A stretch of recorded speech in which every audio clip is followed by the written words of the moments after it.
بسم اللہ الرحمن الرحیم۔ آج ہم سورۃ بقرہ شروع کرنے لگے ہیں۔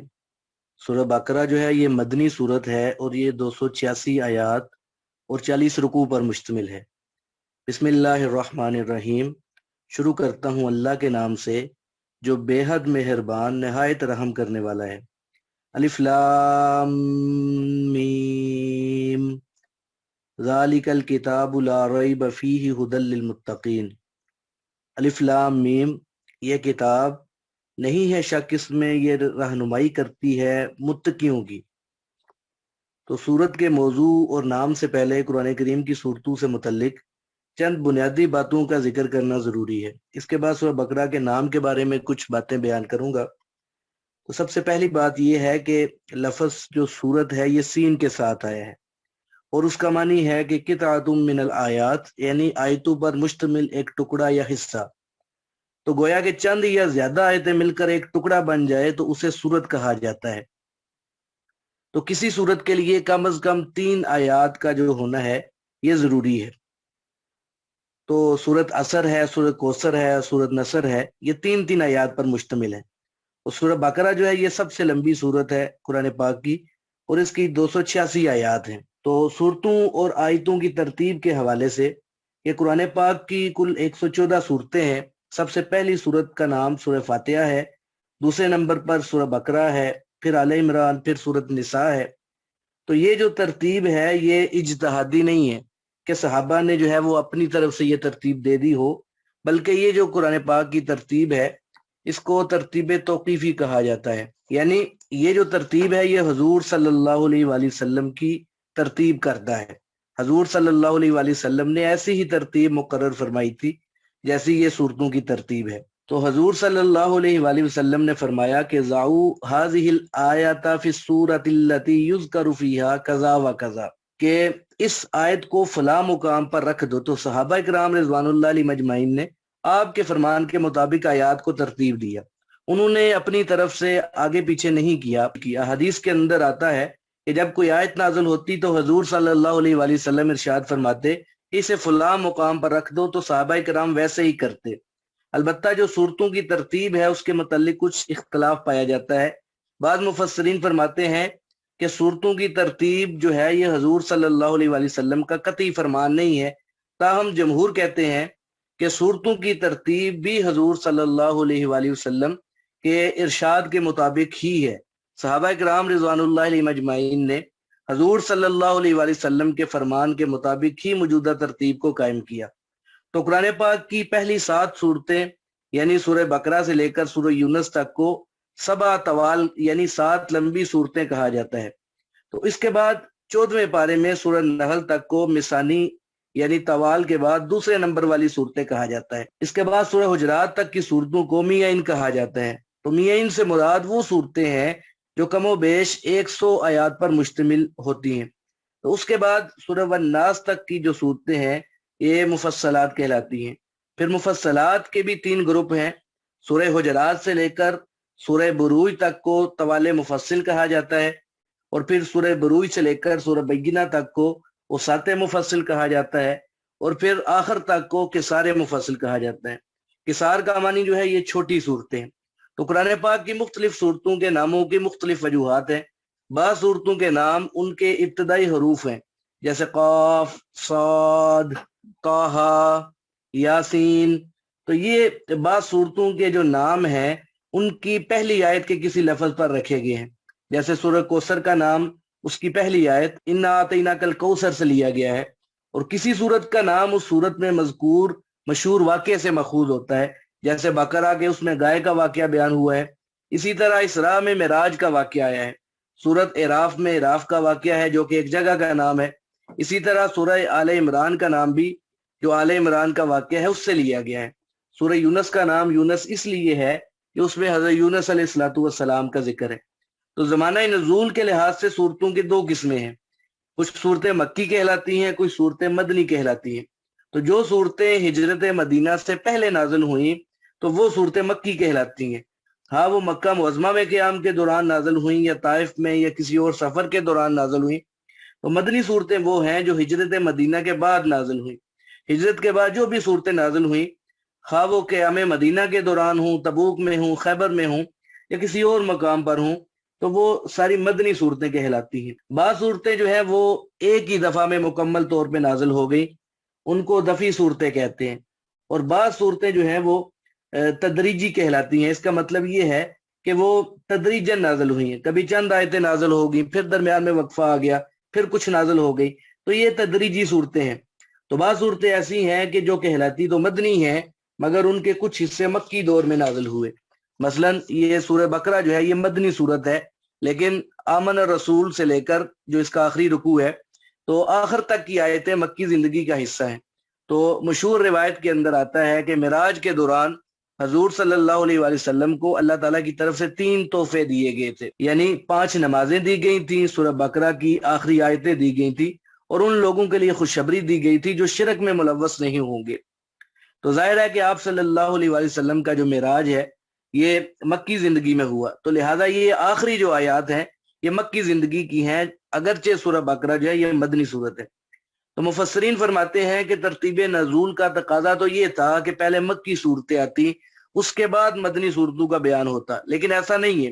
اس کی وجہ یہ بیان کی جاتی ہے کہ قرآن حکیم جو ہے تمام نوع انسانی کے لیے نازل ہوا ہے، اور مختلف انسانوں کے مزاج مختلف ہوتے ہیں، تو اللہ تعالیٰ نے انسانی مزاج کو پیش نظر رکھتے ہوئے پہلے وہ صورتیں رکھی ہیں جو جامع اور مانع ہیں، ان میں ہر قسم کے احکام پائے جاتے ہیں، اور یہ عام طور پر مدنی صورتیں ہیں۔ مکی صورتوں میں زیادہ تر بنیادی عقائد کا ذکر ہے، ان میں ہر قسم کے احکام نہیں پائے جاتے، تو گویا پہلے جو ہے وہ مدنی اور لمبی صورتوں کو لانے میں حکمت یہ ہے کہ لوگ ہر قسم کے احکام سے مانوس ہو جائے۔ اب ہم دیکھتے ہیں سورہ بقرہ کی فضیلت کو کہ سورہ بقرہ کی کیا فضیلت ہے۔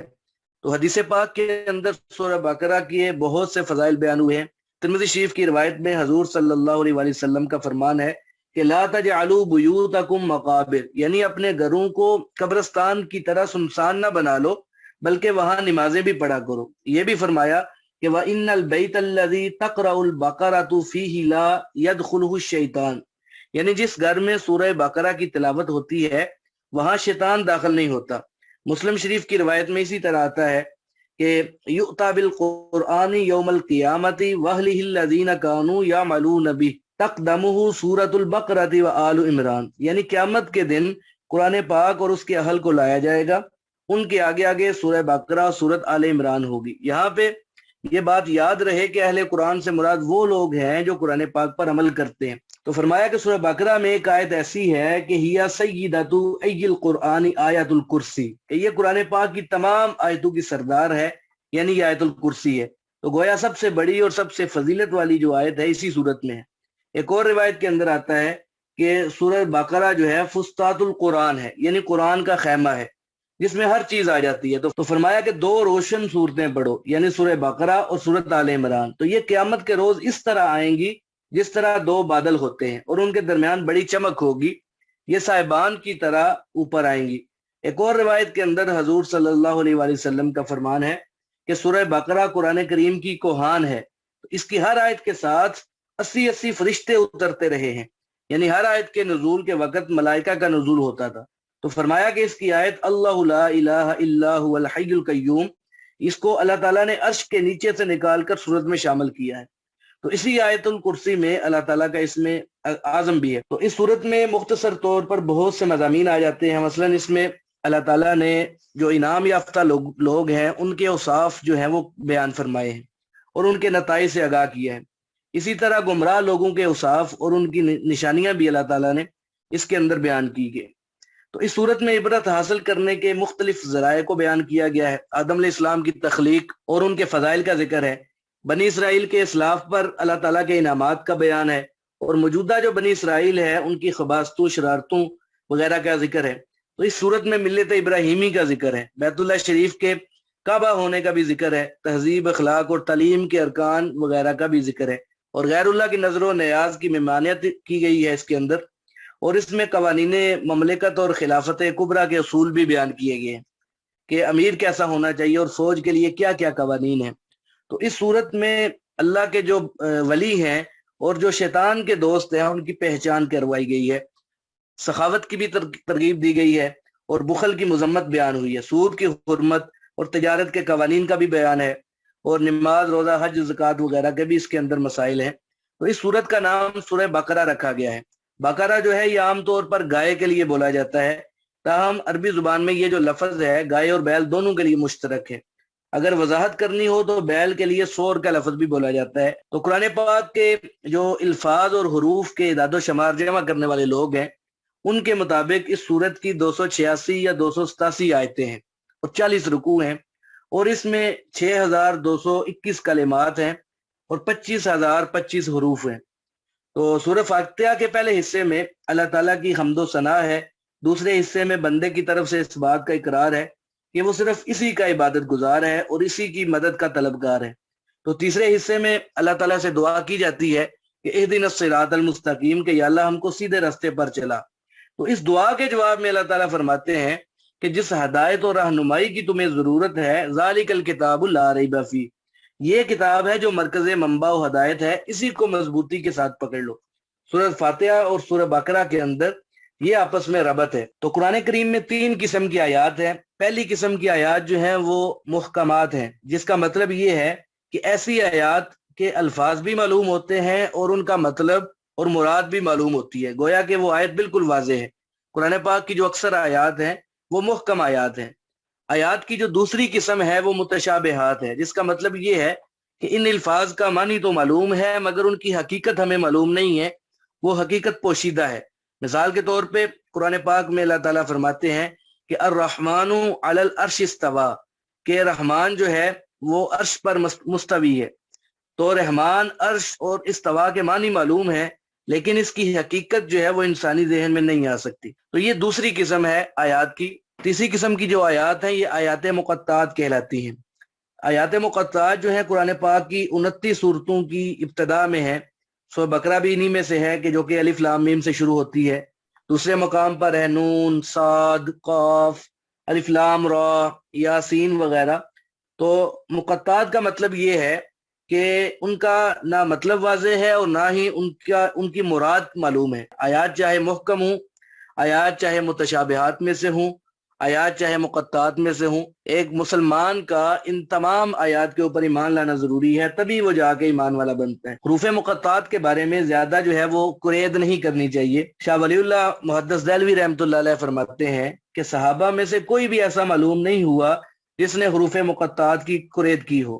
جس طرح حضور صلی اللہ علیہ وآلہ وسلم نے فرمایا، صحابہ نے تسلیم کیا۔ مختلف صحابہ کے مختلف اقوال ہیں حروف مقطعات کے بارے میں۔ مثال کے طور پہ حضرت ابوبکر صدیق رضی اللہ تعالیٰ کا قول ہے کہ ہر کتاب میں کوئی نہ کوئی راز کی بات ہوتی ہے، یعنی ہر کتاب کی ہر چیز واضح نہیں ہوتی بلکہ کوئی نہ کوئی چیز اس میں پوشیدہ بھی ہوتی ہے جو عام انسانوں کی سمجھ سے بالا تر ہوتی ہے۔ چنانچہ آپ فرماتے ہیں قرآن پاک کے اسرار اس کی ابتدا میں حروف مقطعات ہیں۔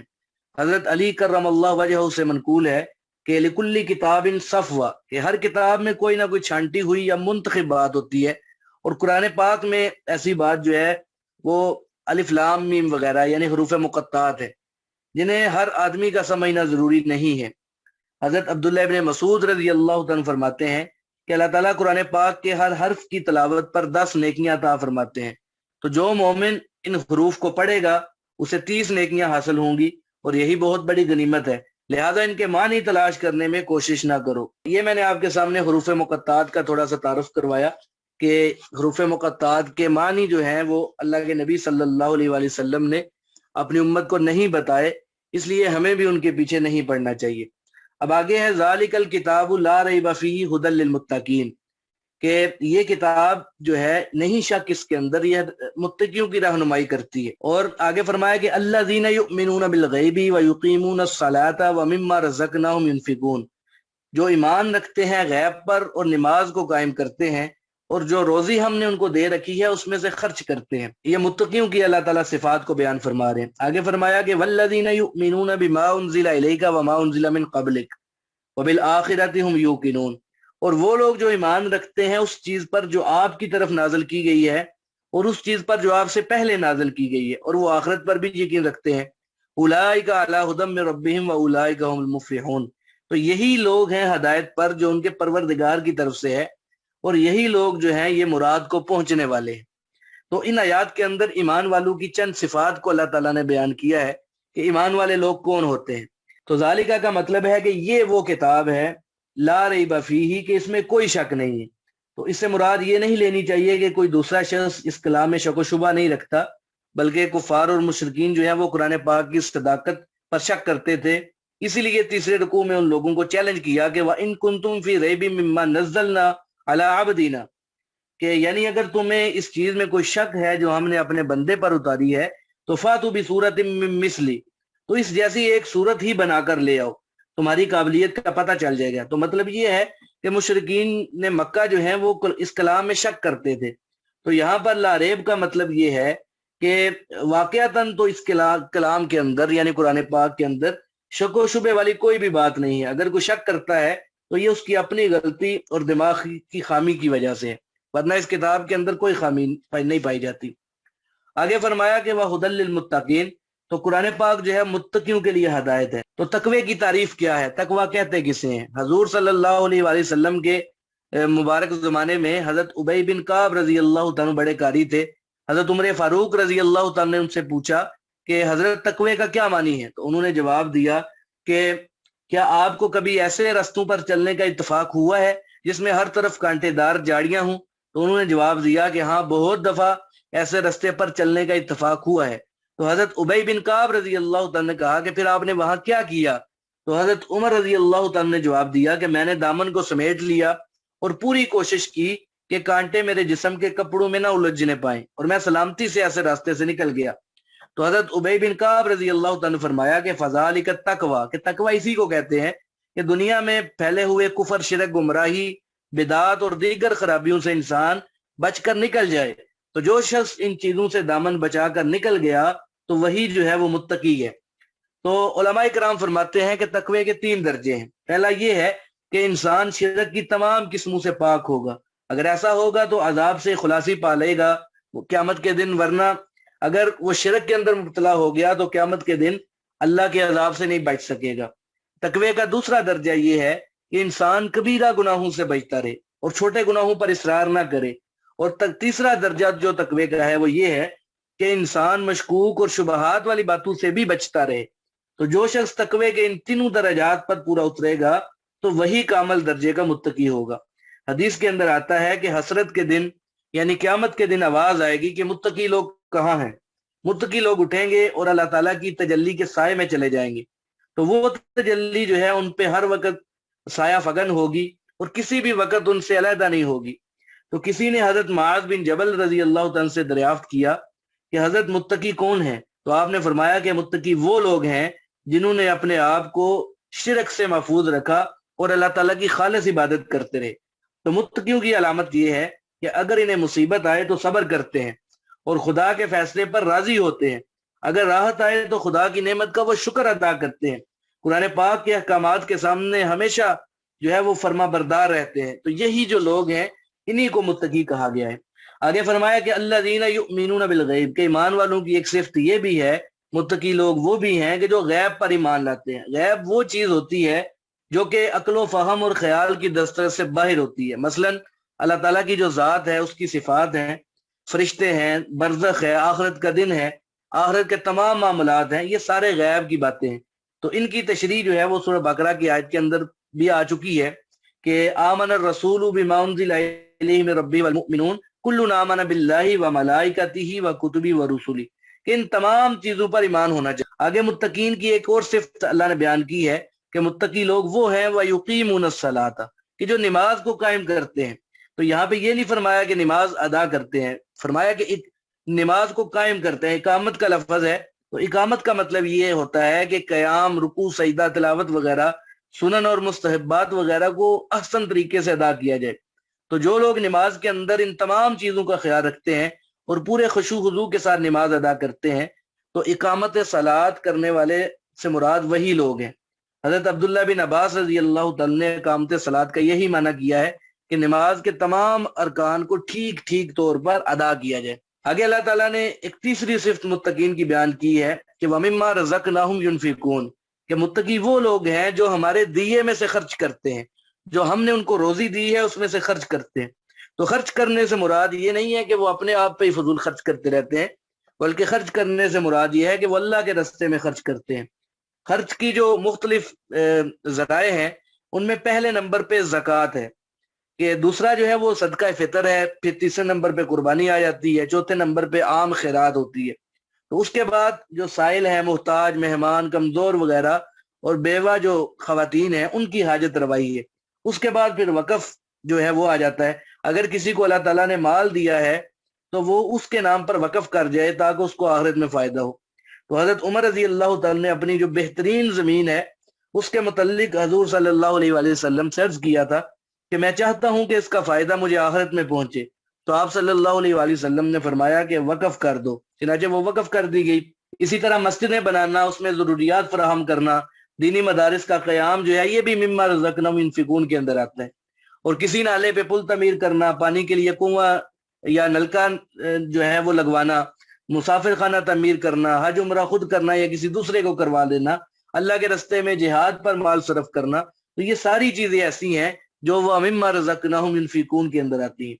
اس کے بعد فرمایا کہ متقین وہ لوگ ہیں کہ والذین یؤمنون بما انزل الیک، کہ جو اس پر بھی ایمان رکھتے ہیں جو آپ پر نازل ہوا ہے، یعنی وہ قرآن پاک پر بھی ایمان رکھتے ہیں، اور وما انزل من قبلک، اور جو آپ سے پہلے پیغمبروں پر اللہ کی وحی نازل ہوتی رہی ہے ان پر بھی ایمان رکھتے ہیں۔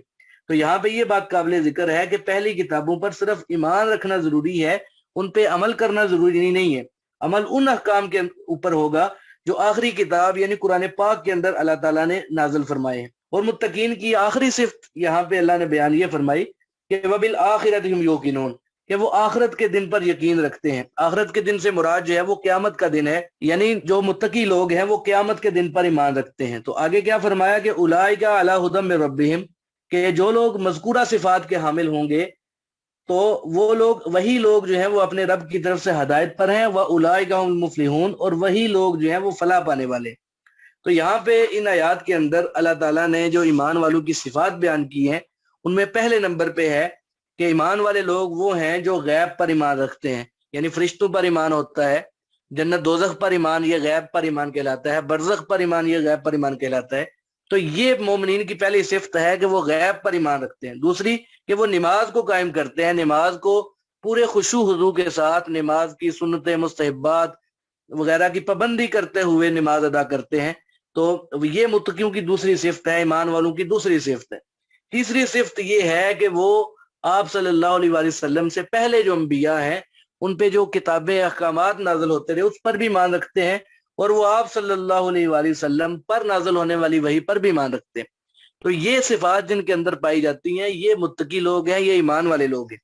تو اللہ ان کے متعلق فرماتے ہیں کہ یہی لوگ ہیں جو ہدایت پر بھی ہیں اور یہی لوگ ہیں جو کامیاب بھی ہیں۔ تو آگے فرمایا کہ ان الذین کفروا سواء علیہم اانذرتہم ام لم تنذرہم لا یؤمنون، کہ بے شک وہ لوگ جنہوں نے کفر کیا ان کے لیے برابر ہے کہ آپ ان کو ڈرائیں یا نہ ڈرائیں، وہ ایمان نہیں لائیں گے۔ ختم اللہ علی قلوبہم وعلی سمعہم وعلی ابصارہم غشاوہ ولہم عذاب عظیم، اللہ تعالیٰ نے مہر لگا دی ہے ان کے دلوں پر اور ان کے کانوں پر اور ان کی آنکھوں پر پردہ ہے اور ان کے لیے بہت بڑا عذاب ہے۔ تو انسان جو ہے وہ ہدایت اور گمراہی کے اعتبار سے تین گروہوں میں تقسیم ہوتے ہیں۔ پہلا جو گروہ ہے وہ مومنین کا ہوتا ہے، جو ہدایت کو ظاہراً اور باطناً قبول کرتے ہیں اور اسے اپناتے ہیں۔ تو یہ جو مومن ہے یہ متقی کہلاتے ہیں۔ سورہ بقرہ کی جو پہلی 4 آیات ہیں ان کے اندر انہی مومنین کا حال اللہ تعالیٰ نے بیان کیا کہ جو ظاہر بھی اللہ پر ایمان رکھتے ہیں اور دل سے بھی اللہ پر ایمان رکھتے ہیں اور اللہ تعالیٰ کے احکامات کے اوپر عمل کرتے ہیں۔ تو انسانوں کے گروہ کا دوسرا حصہ وہ ہے جو ہدایت الہی کا ظاہراً بھی انکار کرتے ہیں اور دل سے بھی انکار کرتے ہیں۔ یہ لوگ جو ہیں کسی بھی طریقے پر ہدایت کو قبول کرنے پر آمادہ نہیں ہوتے، تو لہذا یہ کافر کہلاتے ہیں۔ تو ان 2 آیات کے اندر اللہ تعالیٰ نے انہی لوگوں کا حال اور ان کا انجام بیان کیا ہے۔ ان کا تیسرا جو گروہ ہے وہ زبان سے تو ہدایت ربانی کا اقرار کرتا ہے مگر وہ دل سے تسلیم نہیں کرتا، یہ منافق لوگ ہوتے ہیں۔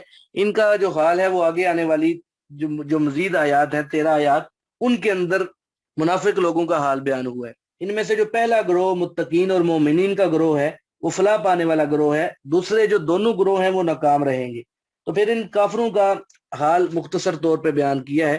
تو کفر کی جو ہے وہ مختلف اقسام ہیں۔ جب کفر کا اطلاق شریعت کی اصطلاح میں کیا جاتا ہے تو اس کا ایک خاص مطلب ہوتا ہے کہ وہ مطلب یہ ہے کہ جو چیز حضور صلی اللہ علیہ وآلہ وسلم کے دین سے